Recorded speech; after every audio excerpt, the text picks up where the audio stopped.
കർണാടകയിൽ കുമാരസ്വാമി സർക്കാർ ഇന്ന് വിശ്വാസ വോട്ട് തേടും. സ്പീക്കർ തെരഞ്ഞെടുപ്പിന് ശേഷമായിരിക്കും വിശ്വാസ വോട്ടെടുപ്പ് നടക്കുക. മുതിർന്ന കോൺഗ്രസ് നേതാവ് കെ.ആർ. രമേശ് കുമാറാണ് കോൺഗ്രസ് ജെഡിഎസ് സഖ്യത്തിന്റെ സ്പീക്കർ സ്ഥാനാർത്ഥി. ഡെപ്യൂട്ടി സ്പീക്കർ സ്ഥാനം ജെഡിഎസിനാണ്. 224 അംഗ സഭയിൽ 221 അംഗങ്ങളാണ് ഉള്ളത്. എന്നാൽ 117 എംഎൽഎമാർ കോൺഗ്രസ് ജെഡിഎസ് പക്ഷത്തുണ്ട്. അതുകൊണ്ട് തന്നെ വലിയ വെല്ലുവിളിയില്ലാതെ വിശ്വാസ വോട്ടെടുപ്പ് കടമ്പ മറികടക്കാൻ കഴിയുമെന്ന വിശ്വാസത്തിലാണ് അവർ. കൂടുതൽ വിവരങ്ങളുമായി പി വി കുട്ടൻ ചേരുന്നു. കുട്ടൻ, എപ്പോഴാണ് വിശ്വാസ വോട്ടെടുപ്പ് നടക്കുക? വിശദാംശങ്ങൾ എന്തൊക്കെയാണ്?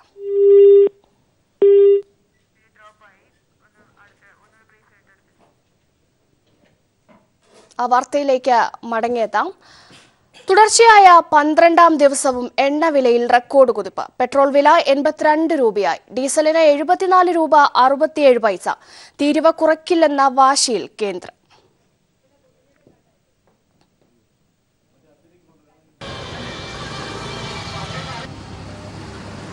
എന്താ പറയാ, നമുക്ക് താങ്ങാനാവുന്നില്ല. അതിന്റെ ഡെയിലി കൂടിക്കൊണ്ടിരിക്കുകയല്ലേ, ഓരോ ദിവസം കൂടിക്കൊണ്ടിരിക്കുന്നു.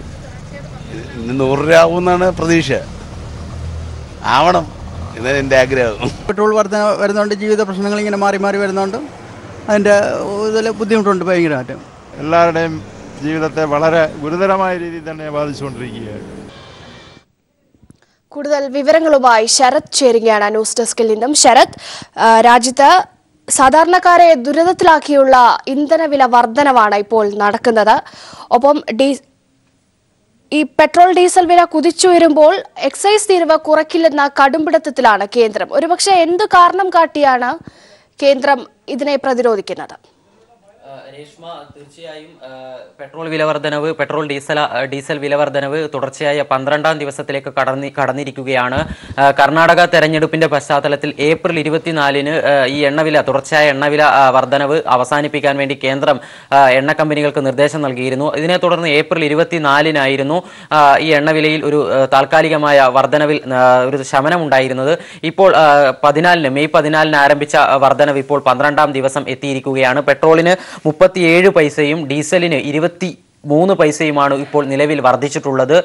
സംസ്ഥാനത്ത് നിലവിൽ പെട്രോളിന് 82 രൂപയും ഡീസലിന് 74.67 രൂപയുമായിരിക്കുകയാണ്.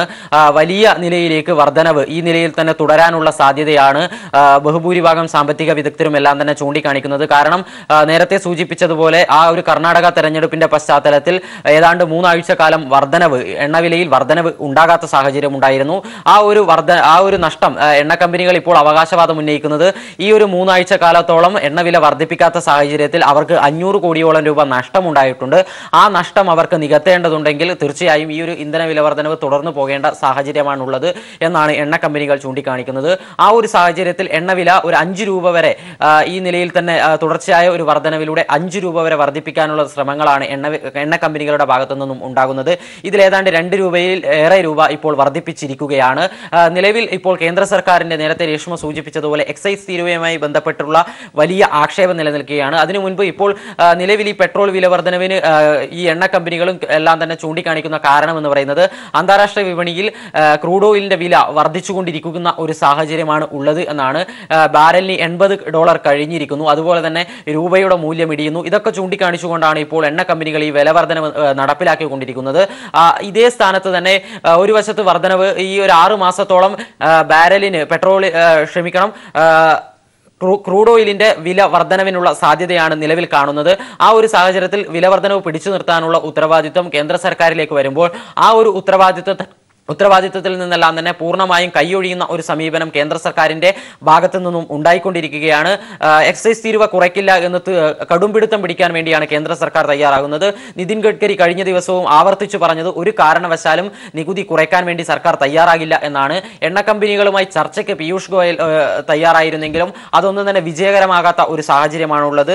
2014 അതായത് NDA സർക്കാർ അധികാരത്തിലേറുമ്പോൾ 1 ലിറ്റർ പെട്രോളിന്റെ തീരുവ എന്ന് പറയുന്നത്, എക്സൈസ് തീരുവ എന്ന് പറയുന്നത് 9.48 രൂപയായിരുന്നെങ്കിൽ അത് ഇപ്പോൾ 4 വർഷക്കാലത്തിന് ഇപ്പുറത്തേക്ക് എത്തുമ്പോഴേക്കും 21 രൂപയിലേക്ക് എത്തിയിരിക്കുന്ന ഒരു കാഴ്ചയാണ് ഉണ്ടാകുന്നത്. സർക്കാരിന്, അതായത് കേന്ദ്ര സർക്കാരിന് അധിക വരുമാനമായി 4 വർഷം കൊണ്ട് ലഭിച്ചത് 3.9 ദശലക്ഷം കോടി രൂപയാണ്.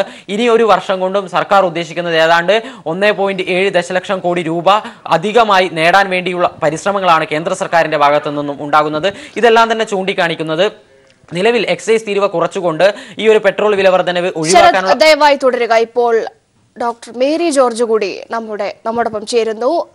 മേരി ജോർജ്, തുടർച്ചയായി 12ാം ദിവസവും എണ്ണവിലയിൽ വൻ റെക്കോർഡ് കുതിപ്പാണ് ഉണ്ടാവുന്നത്. എങ്ങനെ പ്രതികരിക്കുന്നു? അതായത് കേന്ദ്ര ഗവൺമെന്റ് ഇപ്പോ ഒരാഴ്ചത്തേക്ക് അത് പിടിച്ചു നിർത്താൻ കമ്പനികളോട് ആവശ്യപ്പെട്ടു. അത് കഴിഞ്ഞ് വീണ്ടും അനുസ്യൂതമായിട്ട് വർദ്ധിപ്പിച്ചുകൊള്ളൂ എന്നുള്ള സൂചനയാണ് കമ്പനികൾക്ക് കൊടുത്തിരിക്കുന്നത്. അപ്പോൾ ഇത് ഗവൺമെന്റ് ഉദ്ദേശിക്കുന്നത് 2019 ഇലക്ഷൻ ഡിക്ലയർ ചെയ്യുന്നതിന് തൊട്ട് മുൻപ് വരെ ഈ വർധനവ് ഇങ്ങനെ തന്നെ മുൻപോട്ട് പോയിക്കൊള്ളട്ടെ. അതായത് കൊള്ളയടിക്കാൻ പറ്റുന്ന അത്രയും കൊള്ളയടിക്കുക ജനങ്ങളിൽ നിന്ന്. അവസാനം ഇലക്ഷൻ ഡിക്ലയർ ചെയ്യുന്നതിന് ഏതാനും ആഴ്ചകൾക്ക് മുൻപ് തീർച്ചയായിട്ടും അവിടെ നിന്നൊരു പടിയിറക്കം കാണും. അതായത് ഒരു നല്ല കേന്ദ്രം എണ്ണവില വർധനവിലും കേന്ദ്രം രാഷ്ട്രീയം കളിക്കുകയാണോ?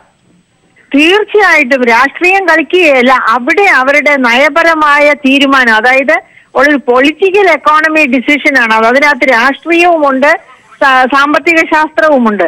അതിലെ സാമ്പത്തിക ശാസ്ത്രം എന്ന് പറയുന്നത് ജനങ്ങളിൽ നിന്ന് പിഴിഞ്ഞെടുക്കാവുന്നതിന്റെ മാക്സിമം ഈ പെട്രോളും ഡീസലും ഇല്ലാതെ, അതായത് ഒരു ഇക്കോണമിയുടെ ലൂബ്രിക്കന്റ് ആയ ഈ സാധനങ്ങൾ ഇല്ലാതെ ഒരു വണ്ടിയും ഓടില്ല.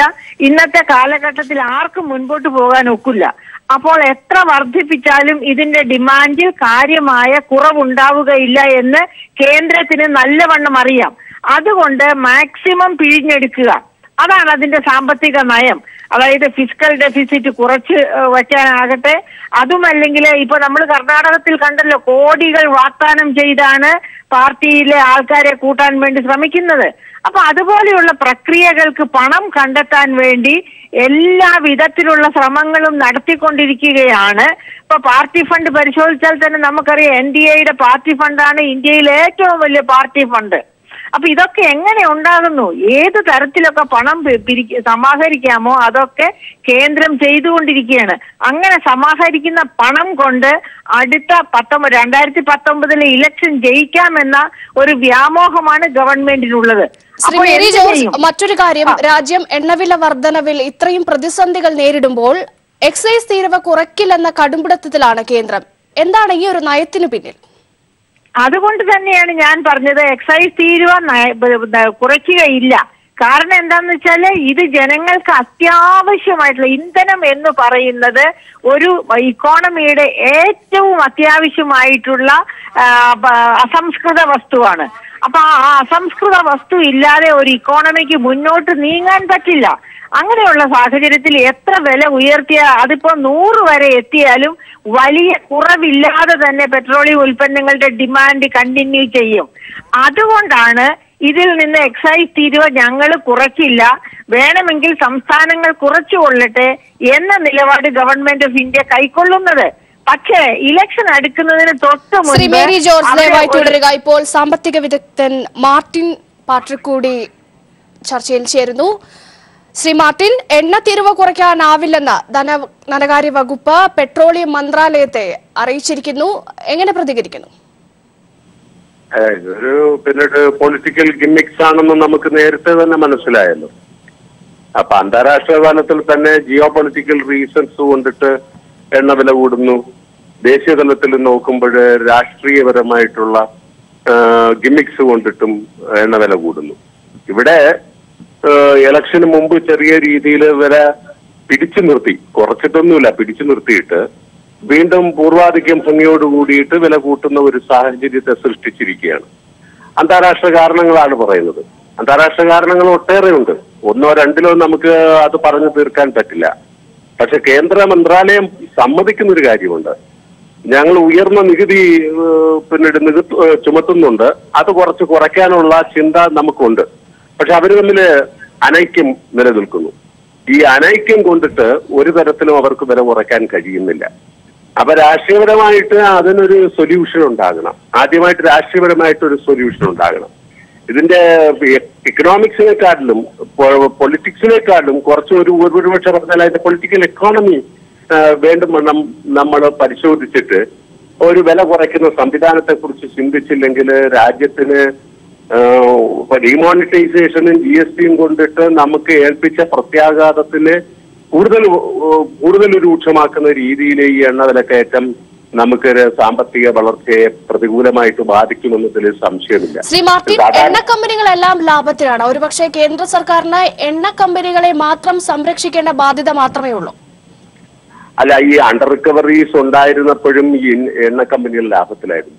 ഇപ്പോൾ പിന്നെ അവരുടെ ഇഷ്ടം പോലെ പ്രവർത്തിക്കാൻ അനുവദിച്ചു കഴിഞ്ഞിരുന്നപ്പോഴ് നിങ്ങൾ സ്വതന്ത്രമായ രീതിയിൽ വില നിശ്ചയിച്ചുകൊള്ളു, വിപണിക്ക് അനുസരിച്ചിട്ടുള്ള വില നിർണയിച്ചുകൊള്ളൂ എന്ന് പറഞ്ഞു കഴിഞ്ഞിരുന്നപ്പോൾ അവർക്ക് സൗകര്യമായി. സ്വാഭാവികമായിട്ടും അതിന്റെ നിങ്ങൾ പിന്നീട് പെട്രോളിയം കമ്പനികളുടെ വെബ്സൈറ്റിലോ അല്ലെങ്കിൽ കേന്ദ്ര മന്ത്രാലയത്തിന്റെ വെബ്സൈറ്റിലോ കയറി പരിശോധിച്ചാൽ ഇന്ന് നമുക്ക് കാണാൻ കഴിയുന്നത് എല്ലാ പെട്രോളിയം കമ്പനികളുടെ അണ്ടർ റിക്കവറീസ് സീറോയും എല്ലാവരും ലാഭത്തിലാണ്. അപ്പൊ തീർച്ചയായിട്ടും ഈ ലാഭം എണ്ണ കമ്പനികൾക്ക് കൂട്ടിക്കൊടുക്കാനായിട്ട് അത് മനഃപൂർവ്വം നമുക്ക് എല്ലാവർക്കും അറിയുന്നത് പോലെ ചില ഒന്നോ രണ്ടോ പിന്നീട് സ്വകാര്യ എണ്ണ കമ്പനികളുടെ നിർബന്ധവും വാശിയും അവരുടെ സ്വാധീനവും മൂലമാണ് ഒരു തരത്തിലും ഈ എണ്ണവില കുറയ്ക്കാൻ കഴിയാത്ത ഒരു കാര്യം. രണ്ടാമത് ഈ പിന്നീട് വെൽഫെയർ മെഷേഴ്സ് നടപ്പിലാക്കുന്നതിന് വേണ്ടിയിട്ട് നമുക്ക് ഈ നികുതി നഷ്ടപ്പെടുത്താനുള്ള വാദം സമർത്ഥമായിട്ട് വിനിയോഗിച്ച് ജനങ്ങളെ കബളിപ്പിക്കുന്ന ഒരു രംഗമുണ്ട്. എനിക്ക് തോന്നുന്നു ഇത് പിന്നീട് വേണ്ടും വണ്ണം ഒപ്പോസിഷൻസ് ഈ രാജ്യത്ത് പ്രചരണം നടത്തിയിട്ട് ഈ കള്ളത്തരം പൊളിച്ചു കാണിക്കേണ്ടതുണ്ടോ എന്നാണ് എനിക്ക് തോന്നുന്നത്. അത് രാഷ്ട്രീയപരമായിട്ടുള്ള ഒരു പിന്നീട് പ്രചരണം വളരെ മോശമായി പോകുന്നു. നമുക്ക് ചെറിയ ഹർത്താലുകളും ചെറിയ പ്രകടനങ്ങളും മാത്രം പോരാ, ഇത് സാർവത്രികമായിട്ട് നമ്മൾ ഇതിനെ ബോധവൽക്കരണം നടത്തിയിട്ട് കേന്ദ്ര ഗവൺമെന്റ് നടത്തുന്ന ഈ കള്ളക്കളി പൊളിച്ച് ജനങ്ങളുടെ മുന്നിൽ കൊണ്ടുവരികയും ഇത് തീർച്ചയായിട്ടും ഇവർക്ക് കുറയ്ക്കാനുള്ള സാഹചര്യമാണ് നിലവിലുള്ളത്. നികുതി കുറച്ച് തന്നെ ഒന്നാമത് അവർക്ക് കുറയ്ക്കാം. രണ്ടാമത് നമുക്ക് ഇതിന്റെ ഗേറ്റ് പ്രൈസിൽ എന്തെങ്കിലും കുറയ്ക്കാൻ കഴിയുമോ എന്നുള്ള ഒരു ചിന്ത കൂടി നമ്മൾ കൊണ്ടുവന്നു കഴിഞ്ഞ് തീർന്നാൽ എണ്ണവില കുറയ്ക്കത്തക്ക ഒരു സാഹചര്യമുണ്ട്. നമ്മളിൽ നിന്ന് എണ്ണ വാങ്ങിക്കുന്നവർ നമ്മളെക്കാട്ടിലും വില കുറച്ച് വിൽക്കുന്ന സാഹചര്യം ഇന്ന് ഉണ്ടെന്നുള്ളത് മനസ്സിലാക്കണം. ആ സാഹചര്യം ഉണ്ടെങ്കിൽ നമുക്ക് എന്തുകൊണ്ടിട്ട് ഇതിൽ കുറച്ചുകൂടി നമുക്ക് കുറയ്ക്കാൻ കഴിയില്ല? ഇത് സാധിക്കുന്ന കാര്യമാണ്. ഇത് തീർച്ചയായിട്ടും നമ്മൾ നേരിട്ടില്ലെങ്കിൽ രാജ്യത്തിന് വളരെ പ്രതികൂലമായിട്ട് ബാധിക്കും. സാധാരണക്കാരുടെ ജീവിതം കൂടുതൽ ദുസ്സഹമാക്കും. ശരി മാർട്ടിൻ, നന്ദി. ശ്രീ മേരി ജോർജിലേക്ക് കൂടി എത്തിയാൽ ലൈനിലുണ്ടോ? ഉണ്ട്. അതായത് വില കുറയ്ക്കാൻ മറ്റു വഴികൾ നോക്കണമെന്നാണ് കേന്ദ്രത്തിന്റെ ഉപദേശം. അതായത് മറ്റു വഴികൾ നോക്കണം എന്ന് പറഞ്ഞാൽ സംസ്ഥാന സർക്കാരുകൾ കുറച്ചുകൊള്ളണം എന്നർത്ഥം. അതായത് ഞങ്ങള് സെൻട്രൽ എക്സൈസ് വർദ്ധിപ്പിക്കുമ്പോഴൊക്കെ സംസ്ഥാനത്തിനും അതിന്റെ 42% വർധനവ് ഓട്ടോമാറ്റിക് ആയിട്ട് സാധ്യമാണ്. ആ വർധനവ് വേണ്ടെന്ന് വെച്ചാൽ സംസ്ഥാന തലത്തിൽ പെട്രോളിയം ഉൽപ്പന്നങ്ങളുടെ വില കുറയും. കുറയും എന്നുള്ളതാണ് കേന്ദ്രത്തിന്റെ നിലപാട്. പക്ഷേ സംസ്ഥാന സർക്കാരിന് ഇപ്പോഴത്തെ സാഹചര്യത്തില് കുറയ്ക്കാൻ സാധിക്കുകയില്ല. കാരണം ഇലക്ഷൻ വന്നുകൊണ്ടിരിക്കുകയാണ്. ചെങ്ങന്നൂർ ഇലക്ഷൻ കഴിയുന്നത് വരെയും ഇനിയിപ്പോൾ സംസ്ഥാനത്തിന് ഒന്നും തന്നെ ചെയ്യാൻ പറ്റില്ല. ഒരു പക്ഷെ സംസ്ഥാന സർക്കാർ ചെങ്ങന്നൂർ ഇലക്ഷൻ കഴിയുമ്പോൾ ചെയ്യുമായിരിക്കും.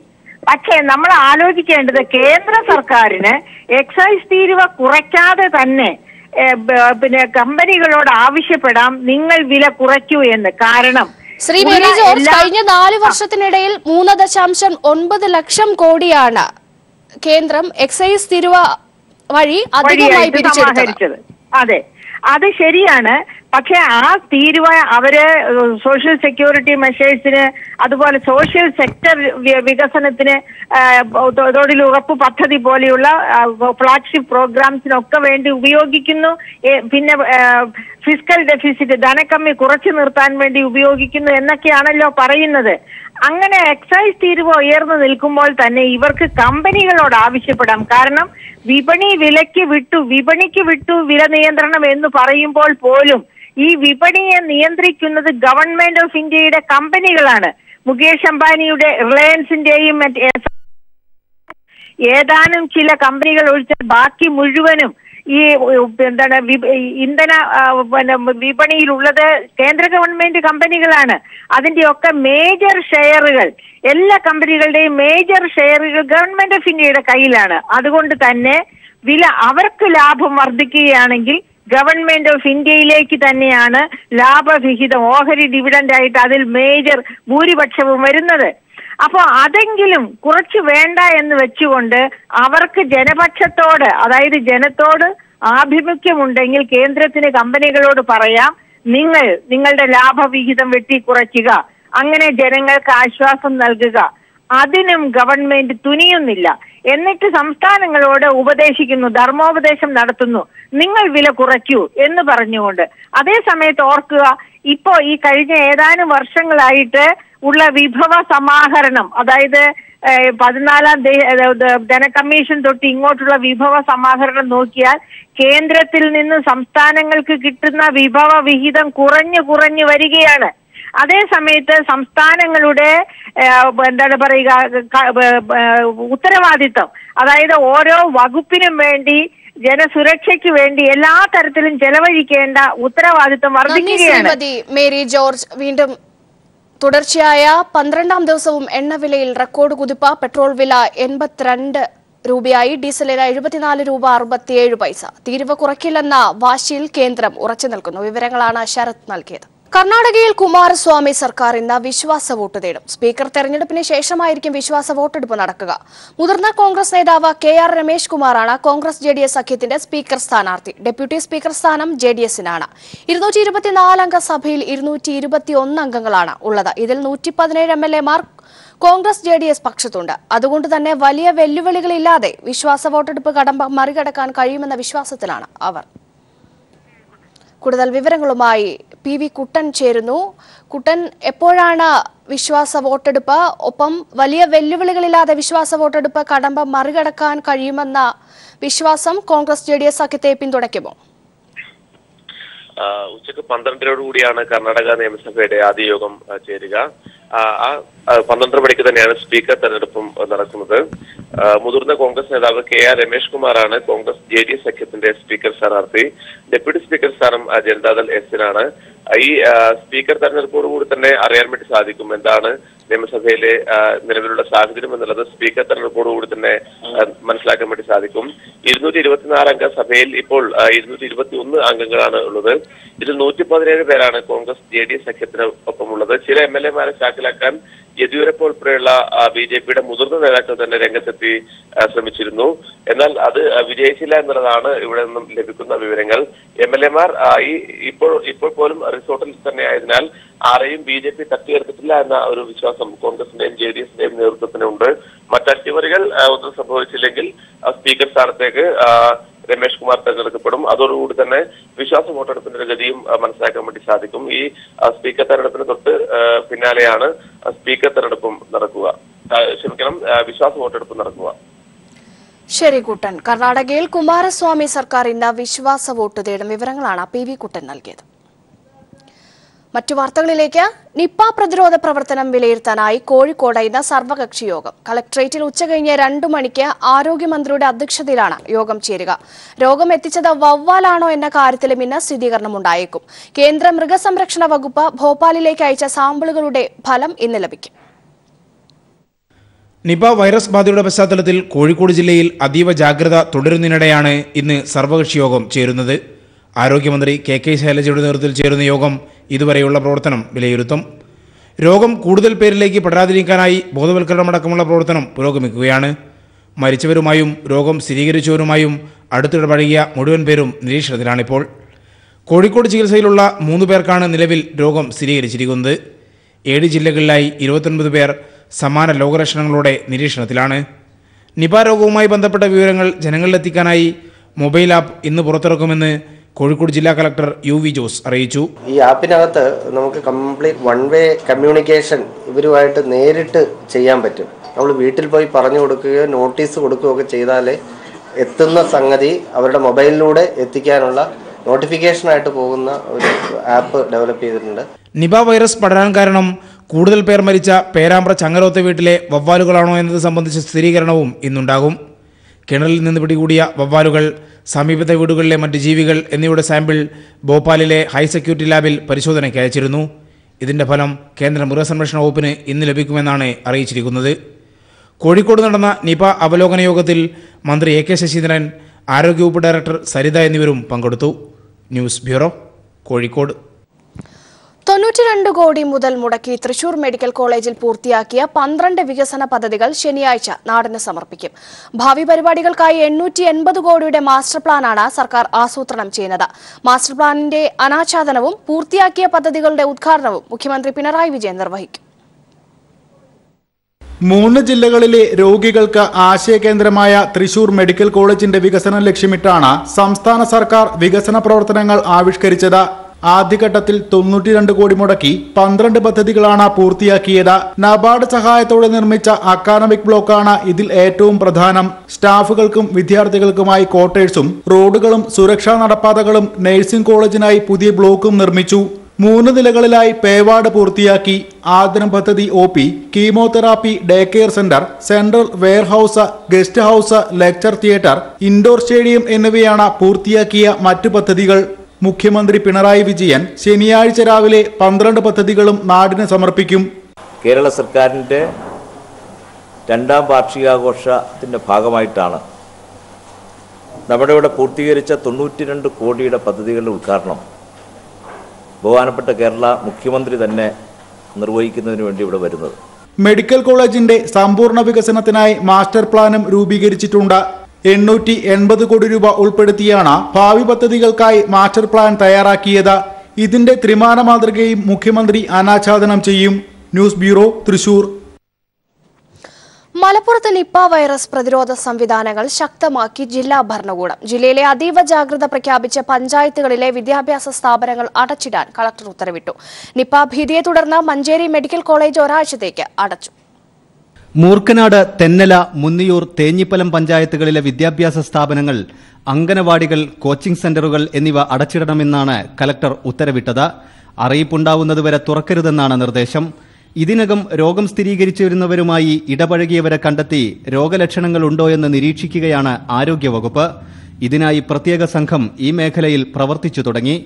ജില്ലാ മെഡിക്കൽ ഓഫീസിൽ പ്രത്യേക കൺട്രോൾ റൂം പ്രവർത്തനമാരംഭിച്ചിട്ടുണ്ട്. മഞ്ചേരി മെഡിക്കൽ കോളേജ് ആശുപത്രിയിൽ നിപ ബാധിതർക്ക് ചികിത്സ നൽകുവാൻ പ്രത്യേക വാർഡ് ക്രമീകരിച്ചിട്ടുണ്ട്. അതേസമയം മഞ്ചേരി മെഡിക്കൽ കോളേജ് ഒരാഴ്ചത്തേക്ക് അടച്ചിട്ടു. വിദ്യാർത്ഥികൾക്ക് പ്രത്യേക ഹോസ്റ്റൽ സൗകര്യമില്ലാത്തതിനാൽ ആശുപത്രി കെട്ടിടത്തിലാണ് ഇവർ താമസിച്ചിരുന്നത്. ഇവരിലേക്ക് രോഗമെത്താമെന്ന ഭീതിയിലാണ് കോളേജ് അടച്ചത്. ജില്ലയിലെ ആരോഗ്യ ജീവനക്കാർക്കുള്ള മാസ്കുകൾ, ഗൌണുകൾ, കയ്യുറകൾ തുടങ്ങിയവ ജില്ലാ ആരോഗ്യവകുപ്പ് പ്രാഥമികാരോഗ്യ കേന്ദ്രങ്ങളിലും മറ്റു സർക്കാർ ആശുപത്രികളിലും എത്തിച്ചിട്ടുണ്ട്. News bureau, Malappuram. നരേന്ദ്രമോദി ബംഗ്ലാദേശ് പ്രധാനമന്ത്രി ഷെയ്ഖ് ഹസീനയുമായി ഇന്ന് അനൌദ്യോഗിക കൂടിക്കാഴ്ച നടത്തും. 2 ദിവസത്തെ സന്ദർശനത്തിനായാണ് ഷെയ്ഖ് ഹസീന പശ്ചിമ ബംഗാളിൽ എത്തുന്നത്. റോഹിംഗ്യൻ അഭയാർത്ഥികളെ തിരിച്ച് മ്യാൻമറിൽ എത്തിക്കുന്നതും ടീസ നദീജല വിതരണ ഉടമ്പടിയും പ്രധാന ചർച്ചാ വിഷയമാകും. 2017 ഹസീന അവസാനമായി ഇന്ത്യയിൽ സന്ദർശനം നടത്തിയത്. മോദിയാണെങ്കിൽ അവസാനമായി ബംഗ്ലാദേശിൽ സന്ദർശനം നടത്തിയത് 2015. ഏപ്രിൽ, മെയ് എന്നീ 2 മാസങ്ങൾക്കിടയിലുള്ള മോദിയുടെ 3ാമത്തെ അനൌദ്യോഗിക കൂടിക്കാഴ്ചയാണിത്. ഏപ്രിൽ 27, 28 തീയതികളിൽ ചൈനീസ് പ്രസിഡന്റുമായും മെയ് 21 സോച്ചിയിൽ വെച്ച് റഷ്യൻ പ്രസിഡന്റുമായാണ് ഇതിനു മുന്നേ അനൌദ്യോഗിക കൂടിക്കാഴ്ച നടന്നത്. ശാന്തിനികേതനിലെ വിശ്വഭാരതി യൂണിവേഴ്സിറ്റിയിലെ ബിരുദദാന ചടങ്ങിൽ ഇരുവരും അധ്യക്ഷത വഹിക്കും. തുടർന്ന് ഇരു നേതാക്കളും കൂടിക്കാഴ്ച നടത്തും. വിശ്വഭാരതി യൂണിവേഴ്സിറ്റിയിൽ ഹസീന സർക്കാരിന്റെ ധനസഹായത്തോടെ നിർമ്മിച്ച ബംഗ്ലാദേശ് ഭവൻ ഇരു നേതാക്കളും സംയുക്തമായി ഉദ്ഘാടനം ചെയ്യും. പശ്ചിമബംഗാൾ മുഖ്യമന്ത്രി മമതാ ബാനർജി ഈ പരിപാടിയിൽ പങ്കെടുക്കും. പശ്ചിമബംഗാൾ ഗവൺമെന്റിന്റെ വിദ്വേഷം കാരണം നീണ്ടുനിൽക്കുന്ന ടീസ്റ്റ നദീ ജലവിതരണ ഉടമ്പടി പ്രധാന ചർച്ചയാവും. ഹസീനയുടെ സാന്നിധ്യത്തിൽ ടീസ്റ്റയുടെ പങ്കാളിത്ത പ്രശ്നം സംബന്ധിച്ച് മമതാ ബാനർജി ചില തീരുമാനങ്ങൾ എടുക്കുമെന്നാണ് സൂചന. ബംഗ്ലാദേശിലെ റോഹിംഗ്യ അഭയാർത്ഥികളെ മ്യാൻമാറിലേക്ക് തിരിച്ചയക്കുന്നതും മുഖ്യ ചർച്ചാ വിഷയങ്ങളാണ്. ജലം, റോഡ് മാർഗമുള്ള ബന്ധിപ്പിക്കൽ, ഊർജം, പശ്ചാത്തല വികസനം എന്നീ 4 പ്രധാന മേഖലകളിൽ ഇരു രാജ്യങ്ങളും തമ്മിലുള്ള സഹകരണവും ചർച്ചയാവും. ശാന്തിനികേതനിലെ പരിപാടികൾക്ക് ശേഷം ഹസീന കൊൽക്കത്തയിലെ രവീന്ദ്രനാഥ് ടാഗോറിന്റെ ഭവനമായ ജൊറസംഘോ താക്കൂർ ബാരി സന്ദർശിക്കുമെന്നും അധികൃതർ അറിയിച്ചു. മെയ് 26 വെസ്റ്റ് ബർദാൻ ജില്ലയിലെ അസൻസോളിൽ കാസി നസ്രുൽ യൂണിവേഴ്സിറ്റിയും ഹസീന സന്ദർശിക്കും.